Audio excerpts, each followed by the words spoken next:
Wait, oh, sorry, didn't see you there. Howdy, I'm Allie, and welcome back to Spooky Spiels. If you haven't seen my last video, then let me recap real quick. This is a small speed paint series I'm doing over the month of October about a story concept I've had since 2018. With how things are going, it might be going into November too. But hey, that just means more stuff for me to do. It's an urban fantasy world full of all kinds of supernatural creatures. Here, they're called monsters. Each video in this series will focus on one of the three main characters. Last time, it was all about dragons and dragon tellers. Now, it's time to introduce you to Daniel, Immortals, and the Realm of the Dead. Daniel is actually the reason this story exists, so I'm happy to finally talk about him. He is my favorite by far, though I may be a bit biased. I love all my children equally. This one is just special. Without further ado, let's get into the story of the immortal, beloved Daniel Brooks. The setting Daniel originally came from was dark, and as I was kind of in high school, I didn't really know how to design a character. I knew I liked the ace flag and I wanted to make a character based off of it, but beyond that, I really did not know how to design a character. So he was just like in an asexual flag colored hoodie. And I've had friends tell me before that they want that hoodie. I was thinking a lot about mortality, death, and what it meant to be immortal. So the idea of something of immortality, or like an immortal character who wasn't like a vampire or anything, really stuck with me. However, the setting itself didn't last. It was far too dark and hopeless for my taste. I really liked the character idea and design, but I needed a new direction. Plus, I kind of wanted to try my hand at world building, so I designed this whole world and story based off of him, based off of his lore and like the world building I already had for him and his abilities specifically. I made an entire world based off of that. While things have definitely changed, I still really enjoy the character, and he is the basis for this world, so I want to include him in some way. He's no longer the wannabe depressed millionaire he originally was, but he's grown into something else entirely. He's still immortal, but now he's a graffiti artist, kind of punk street fighter sort of character, though I definitely forgot to draw his paint cans. Instead of the ace hoodie, I designed him a more streetwear. I don't know the exact name for the style, but I tried to keep the ace flag's color palette in there because I still really liked that. And he is still ace, so it's fitting. Daniel's got a very strong moral compass. He thinks that if you have the power to stand up to injustice, you have to do it, even if it breaks the rules. You can't just sit on the sidelines as the world burns. As you can imagine, certain authorities don't exactly agree with his mentality. They're on a first-name basis with his father figure and know him by his art style. He gets picked up a lot. At the start of the story, he's gotten in enough trouble that he's actually considered a nuisance and is banned from the city he's living in. Of course, his father figure doesn't just want to see him homeless, so arranges to cover rent for him in the college town of Irene. This is where he ends up meeting Kat and April. They all move in together, and they were housemates. Daniel has hidden his immortality for a very long time. He was confused by it. It wasn't exactly explained to him like what immortal was. He just knew that he would die, and then he would be awake, and everything would be fine, and he wasn't really sure what was going on. He's come to accept it, but he had no idea why it was happening, or even that he wasn't the only immortal. It was only in the 1990s that he was found by another. His father figure, Heather, and I know that sounds odd, but I will get to it, I promise. Heather ended up bringing Daniel into her fold and under her wing, and he's discovered he's actually the youngest immortal by far, at least in the small community that they know of. The others are all way too self-important and like super rich and kind of stuffy, so Daniel doesn't exactly vibe with them. Only really Heather, and she's insisted he's not tell others outside of the small circle that they have that he is immortal. Suffice to say, he had his reasons for trying to hide his more monstrous nature from his new roommates. But as I've said before, hijinks happen. There's a Rube Goldberg of events, and it eventually leads to Daniel accidentally dying in front of them. April and Kat are absolutely freaking out, as you can imagine. April's near a panic attack. Kat's looking at the best way to hide a body, bemoaning, "Not again! I can't get kicked out again!" And then suddenly Daniel just sits up like nothing happened. No injury, and somehow his hair is turned brown. There is a lot of screaming and a lot of explaining that has to go down. But that's when the story gets started. For now, let's actually go back a bit and let's talk about that father figure.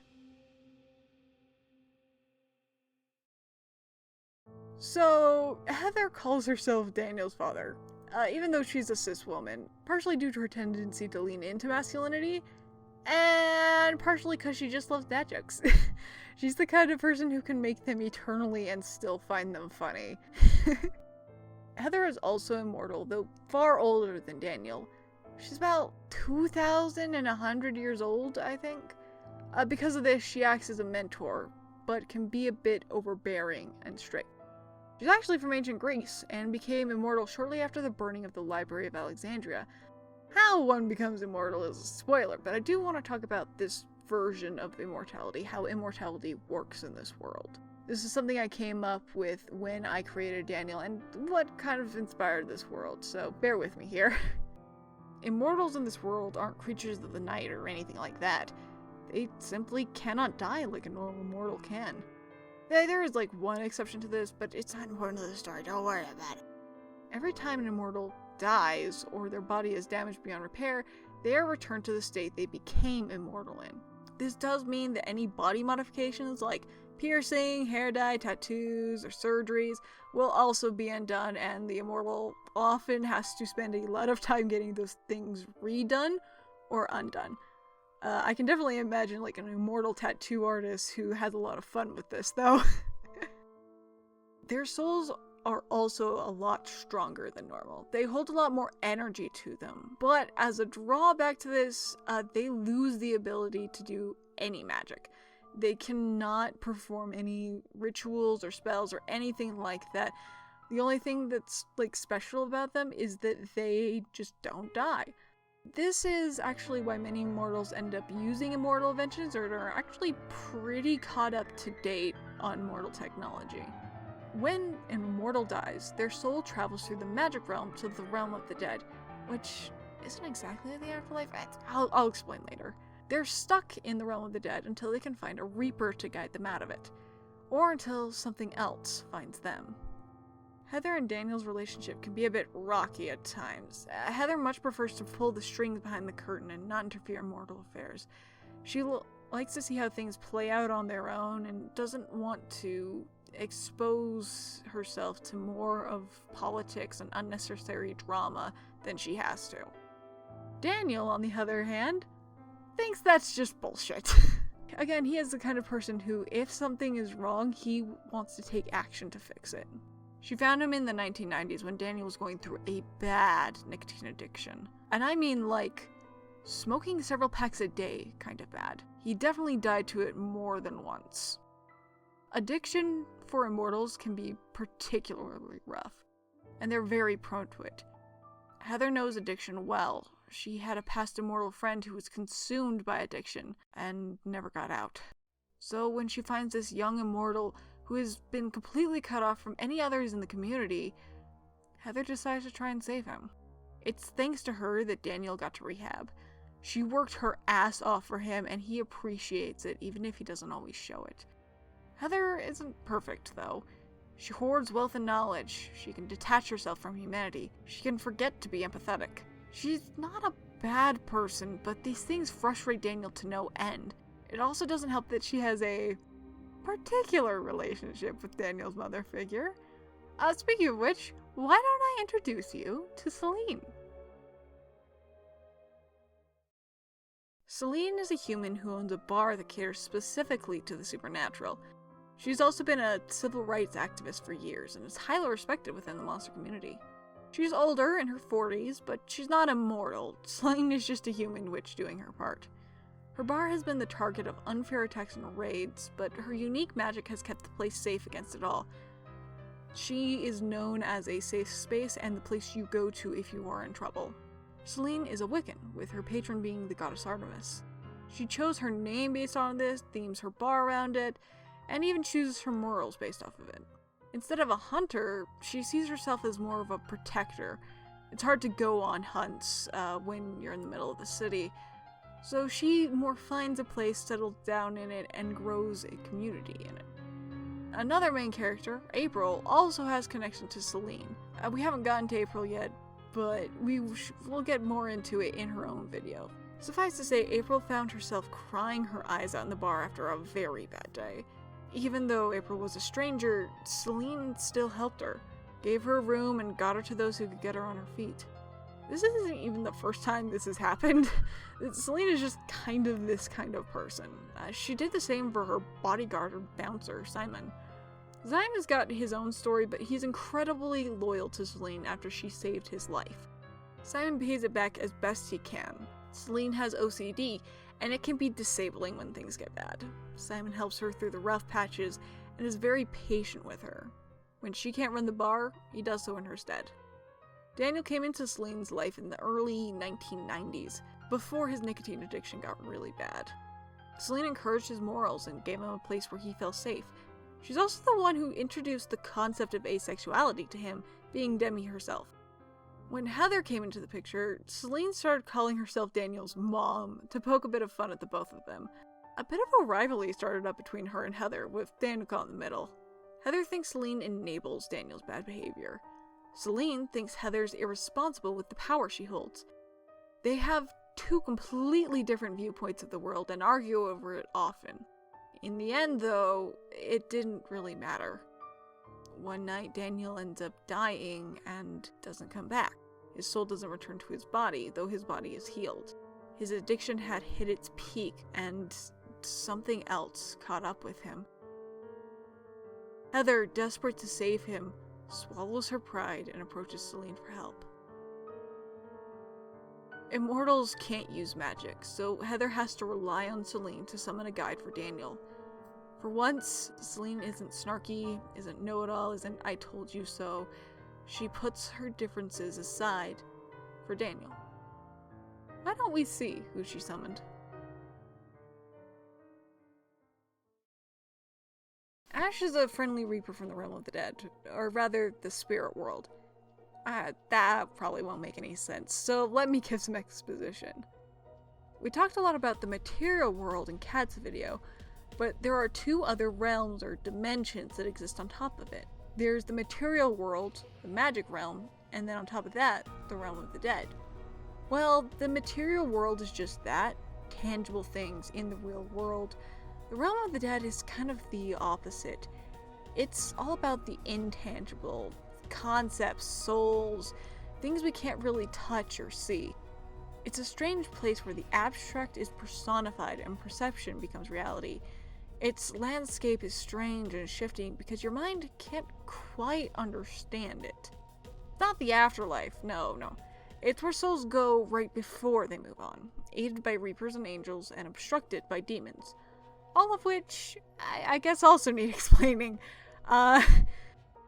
In short, angel, demons, and reapers are kind of the same kind of creatures. They're personifications of concepts. Things like healing, war, or even existence. Very human concepts shaped by humanity's perception of them. Angels are concepts perceived to be positive by humans. Love, companionship, peace.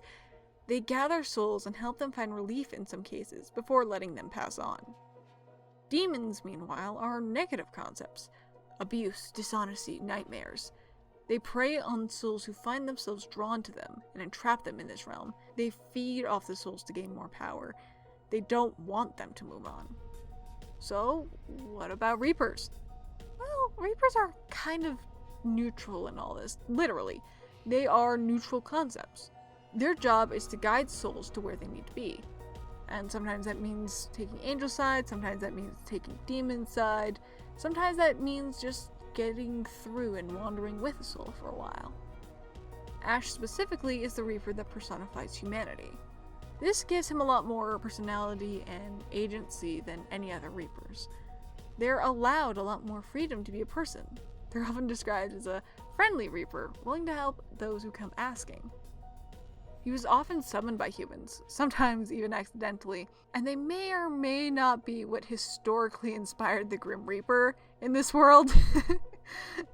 And unintentionally so. People just kept on thinking that they were really scary, and he was like, no, I'm just sitting here, man. I am just here. What do you want from me? When Celine got in contact with them, he agreed to try and save Daniel. The only catch being that Daniel has to agree to go with him. If Daniel doesn't want to try, Ash can't force him. He ends up looking for Daniel, and they find him, as Selena and Heather had feared, caught by the demon of addiction. Ash is able to separate him from a demon for a time and talk to him. It takes Ash telling Daniel that both Selena and Heather had put aside their differences and come together to try and save him for Daniel to try and fight. Despite the temptation addiction offers, he's able to flee with Ash guiding him back. After returning, Daniel was able to go to rehab and kick his habit, though it wasn't easy. And again, both Heather and Celine had to work their butt off to help him. But Ash and Daniel ended up being close whenever Daniel dies. They're becoming close friends, and maybe if I do make this into a series, in the future they'll have a kind of QPR relationship. I guess I'm ending off with the villains of each characters for these videos. Unintentional, but hey, it's poetic. Addiction is Daniel's villain, the main conflict of Daniel's character personified, and not just addiction specifically, it's also the depression that caused this addiction in the first place. But hey, it's over, right? He beat addiction, or at least Ash did, and Daniel was able to come back. Everything's fine now. It shouldn't be an issue. This is in the past. This is all backstory, so it's fine, right? Oh, come on. You don't think that'd be the end of something like addiction, did you? Just a footnote in a backstory? No. Addiction is patient. Creeps up on its victims over time. Addiction comes back to the story after shit goes sideways in the plot, and Daniel relapses, and relapses hard. This is a different kind of villain to the Sun Dragon. This isn't a villain that can be beaten with force or destroyed. It's a villain that will always be there. It's internal. If Daniel can't find it in him to fight again and again and again, well... But why is addiction targeting Daniel specifically? There's gotta be tons of souls that it could go after, right? That's not wrong exactly, but remember what I said about immortal souls? They hold more energy and are stronger than the regular soul. Demons covet immortal souls and treat them like infinite batteries. Addiction specifically uses them like puppets almost. This isn't necessarily death for the immortal, but it does mean that they cannot return to their bodies. It's an end of sorts. Addiction specifically uses them like puppets. It attaches itself to an immortal soul and takes chunks out of it, feeding off of it as it puppets them around. Yeah, so, addiction isn't actually the upper half of this person here. That is a poor immortal soul who got lost in addiction. Addiction is the purple tentacles. Is that weird looking fucking thing attached to it. Which is why it looks so weird. As it is, this soul currently is almost useless. Addiction's been with this one for quite a while, and they are quite damaged. Addiction is looking for a new body, and it's a good reason to prey upon a certain immortal when he falls into it again. Oh, wow, that was a lot. I don't blame you if you got lost. If I missed anything, or you want me to touch on something more that I kind of skimmed over, leave a comment. Let me know if you've got any questions about this world, or if it even makes sense at all. These are the finished pieces I'm showing on screen. I have to say, I am particularly happy with these. I am really happy with Daniel, and I really like how I drew addiction here. Those tentacles are gross, but fun to draw. Alright, 2 videos down, 1 to go. Next up is April, and maybe talking a bit about the road trip arc band. Yeah, despite all the doom and gloom of this episode, there is still, like, domestic stuff happening. This does still take place in a very domestic, lighthearted setting. This was just all about the backstory and, like, some darker themes, and does kind of touch into that darker world that this started in. I just, I hope you all enjoy, and, that this was, I don't know, I hope I didn't bore you.